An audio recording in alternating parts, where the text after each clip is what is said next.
Possible rail strike could be looming, and that could jack up prices on just about everything we buy at the worst possible time. If that strike happens, it could have an impact on the Port of Mobile. Our investigative reporter Brendan Kirby talked to the port's director. He's in the studio now. So Brendan, tell us just what kind of effect this could have on our port.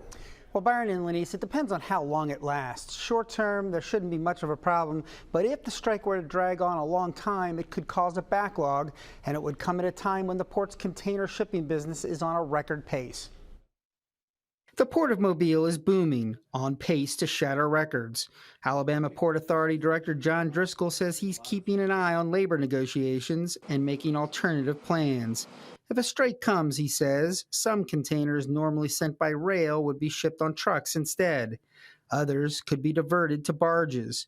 But many products could stack up at the port. It would be impactful, obviously, because we have 9 railroads that touch the port, but some of it won't be able to move until the rails are back online. So there's only so much you can do from a contingency. The port currently is enjoying a booming and growing container business.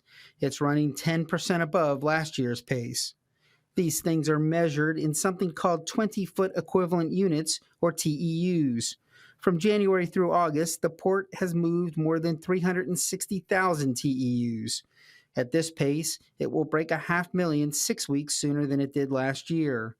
Rail traffic from the port was up 125% in August compared with last year, and refrigerated cargo is up almost 16%. This comes on top of July's performance, which was the busiest month for containerized cargo in the history of the terminal. I think we've outpaced some of the growth compared to some of the other locations on a percentage term basis. The Port of Mobile has been the fastest growing port in the last 5 years. The port is undergoing a major expansion that will increase the capacity of its container facility by 50% when it's finished in 2025. At about the same time, a project to deepen and widen the ship channel will accommodate bigger vessels. Margaret Kidd, a supply chain expert at the University of Houston, says Mobile is one of a number of ports along the Gulf Coast and eastern seaboard that are luring business away from overcrowded ports on the West Coast. So certainly in a port like Mobile, it's not a surprise that there would be an infrastructure investment.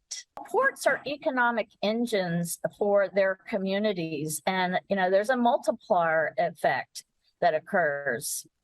Trade is people, trade is jobs, trade is prosperity for a region. And to that point, Driscoll says that a 2019 study indicated that the port is responsible for direct and indirect employment of 162,000 statewide. That includes about 40,000 in Mobile and Baldwin counties. Reporting live from the News Center, Brendan Kirby, Fox 10 News.